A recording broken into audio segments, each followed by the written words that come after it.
know y'all are thinking, what is this girl doing with foil in her head holding a flat iron? But before you judge, let me show you how I went from Tin Man to a goddess real quick. Hey it girls, hey it gals, your girl, it's Daji.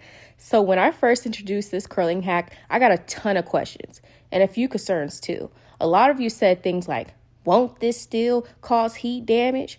Or even, this seems worse. And of course, there were the classic questions. How do you straighten your edges? What products do you use?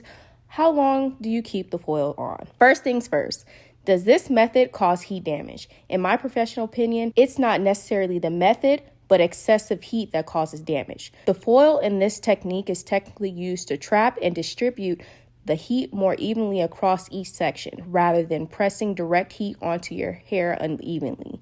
Foil reflects about 95% of heat, meaning it holds and consolidates the heat, allowing the hair to curl without frying the strands. For example, if my flat iron is set to 350 degrees, the foil helps maintain an even heat around 345 degrees.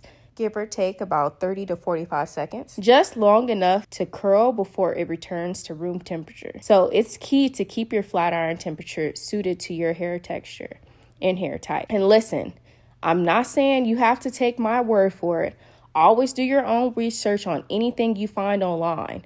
But as someone who's used this technique for years, I can say confidently that it has not caused any heat damage to my hair. Now, I started off with a week-old silk press, so I didn't need to retouch my edges.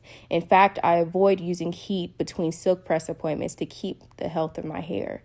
Plus, since the silk press was still fresh, I didn't use any additional products, just the foil and the flat iron. You guys have the option of using heat protectant if you would like. You can use this method to achieve any size curls you want. For these soft body waves, I wrapped my hair around 2 or 3 fingers, tucked it into the foil, clamped the flat iron for about 30 seconds. After that, I let each section cool completely before unwrapping. A few of y'all asked about baby hairs, but honestly, that's just not my style.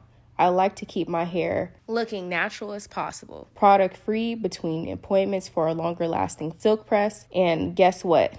My edges are still intact. Remember, less is more. If you want to preserve these curls overnight, I recommend using satin rollers or along with a satin scarf. Hopefully that answers you guys' questions and clears up any concerns. You guys let me know in the comments if you guys tried this method or if you're planning to try it in the future.